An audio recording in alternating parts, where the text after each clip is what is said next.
Okay, so I really wanted to make this video because I feel like a lot of guys these days, and of course this is directed at straight men, are kind of catching up with the whole looking after your image. You know, putting some makeup on your face to make it look a little bit more sharp and radiant and awake and professional. I think these, 3 steps that I'm about to show you will apply to most guys. Of course, everything that I'm talking about is just from my own experience, and my own experience is a little bit different because I am a homosexual, therefore I am not really afraid. I don't know if it's therefore, but who I am just makes me not really afraid of looking a little bit more effeminate, but that will not be the point of these 3 steps that I'll be showing you. The point of that is, like I said, to look a little bit more sharp, awake, radiant, professional. So maybe you're going on a date, maybe you're going on to a work interview, maybe your job every day is a suited up job, and you're getting up really early in the morning and you've got dark circles under your eyes, your entire face is a mess. What do? I don't want to talk anymore. I want to get right into it because of course straight men have no time for talking about makeup, have no time for nothing at all. They need to be just straight to the point. Unless it's Call of Duty, then they've got plenty of time to do that. Step number 1, and I think this is the most important one, and it is simply a concealer. Get a concealer that's really high coverage. This means that you put a little bit on and it actually genuinely cancels your dark circles or your blemishes. I think for a really good one, I would genuinely encourage you to spend about £20 or $20, or even ask in the shop for something really high coverage. What this means is that you're applying just a little bit and it is doing the job. Any kind of like really cheap concealers will be not high coverage, and therefore you will see, you will keep seeing your skin through it, and that means you'll want to apply more, and that just gets messy. What you're doing here is just getting this concealer wherever your dark circles are, and you really do not need very much. I would recommend just doing this, and you can just blend it out with your finger. Right, so once you've got it to this point, especially with the really high coverage concealers, you really can't blend it out any better with just your finger. So I would recommend either getting a brush or a beauty blender. If you have a girlfriend, she might have it anyway. Make sure you wet it so that it's really squishy and not hard. And you're just gonna do this action that's so familiar to really everyone on the internet.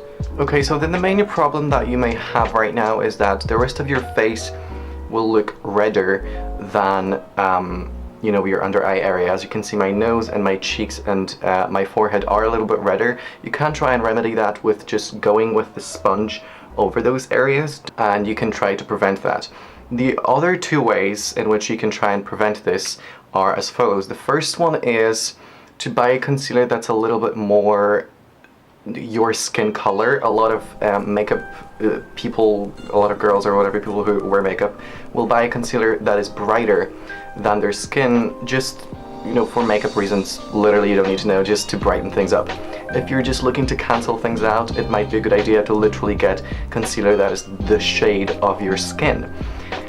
Don't go darker or don't go too crazy. I would recommend going a little bit brighter to get that vitality in your skin, because the darker you go, the more sullen and sunken your eyes will look.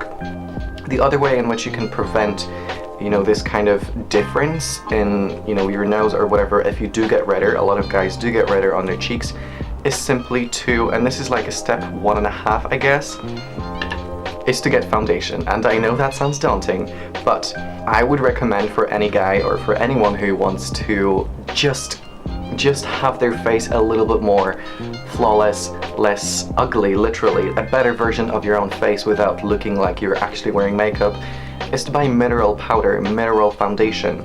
The difference between a mineral and liquid foundation is of course their form, but then there are tons of other differences in that the application is much easier. You literally just take a brush, you swirl that all around your face, and that's it, done.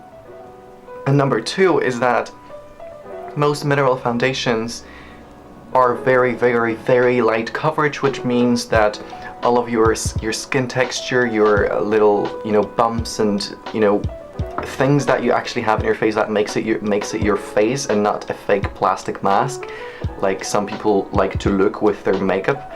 That will make it look like your skin. It won't make you look like you're actually wearing makeup because it's so light coverage. Okay, so step number 2 is using a powder. You've just put a liquid on your eyes, a cream, formula, and the skin under your eyes and skin around your eyes on your face is very, very thin.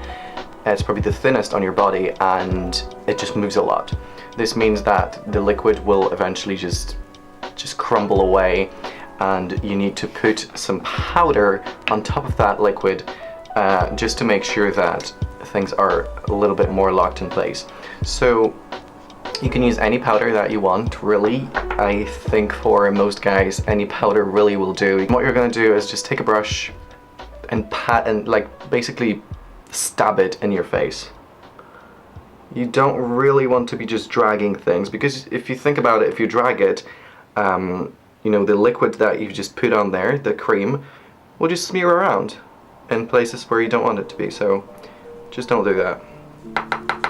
Don't remove the excess powder just yet. It's supposed to be on your face for, a couple minutes, maybe a fraction of a minute at least, before you remove it properly. Take a big brush or just whatever you just used for your powder, just clean it off the powder and swipe it all away. Right, so this is basically it for, most of this, basically. The problem that still remains is that my nose is simply just red. Just redder than my under eyes, and you can tell that I'm wearing something. So what you can do is, like I said, is just put a little bit of that concealer in around the places that are red for you and try to tap it in. Don't go overboard again, because you'll look washed out and white on your entire face. But make sure that you're combating this redness a little bit anyway. What I'm going to do, and you can do this if you decide to buy mineral foundation, is just take a little bit of that. And this is what it is. It's just literal powder. Dab in your brush in there. Make sure that it's nice and coated, and you just swirl it around, or dab it in if you like. And really, with mineral foundations, you don't need to be, very careful. It is just powder that will just cover your face. It's really not that hard. Which is why I like, and I think, I would recommend mineral foundation for guys, because it's just so easy. This literally took me 20 seconds. Obviously I cut it out so that you wouldn't need to sit here for the 20 seconds. But all I did was what you saw, was just went around my whole face until everything was the same color. As you can see, the red cheeks, the red nose, the red forehead are gone. And I don't look like I'm wearing makeup. I just don't. You can still see, my stubble, you can still see moles, you can still see the texture on my face, you can still see some redness, but it's not so obvious that, as to look detrimental to your look. So the only other step, third step, and I know this seemed like more steps than 3, but technically all we've done right now is concealer and powder. So the third step really is to use some bronzer, and I would really recommend this bronzer from L'Oreal. Right here. You might think that this is going to make you look like, you're obviously wearing makeup. If you grab a big enough brush and you just kind of swirl it around most of your face, and not in one general area, it will just warm it up. It will make if you think about it right now, you've cancelled everything on your face very lightly. You've put concealer and you've put some foundation, or you maybe put the concealer, in more red areas of the face. What this means now is that your face kind of looks in 1D, so you're trying to put some of that shadow, some of those differences, some of those 3D features back into your face. So I'm just dabbing it in. And where you're trying to go with this is basically just right there, on the forehead mainly, into the cheeks. You can pull it in as close as you want. Really, it just depends on how much of it you want and what your face looks like. If your facial hair goes up really high, I know some guys whose facial hair, goes up nearly up to their eyes. Maybe don't use this over facial hair. I don't think it looks that good, underneath the facial hair. But I'm just gonna go with the stubble that I have. I don't need to worry about that. So I'm just gonna show you what I do. I just hit it very, very close to the hairline, and I make sure I blend it into the hairline. This really doesn't take much effort either. Don't go in downwards, go upwards and in. And this is what I do. You, again, cannot see that I'm wearing makeup. I'm just trying to focus things. But there's a little bit of that shadow, a little bit of that warmth just kicked back in. Okay, so this is basically it. As you can see, this takes no more than 5 minutes after the first time you've tried it out. I hope you enjoyed this. I hope you find this useful or inspiring in any way. Subscription to this channel is very optional, but if you do decide to subscribe, I hope you enjoy your stay. Right, I will see you in my next video. Bye!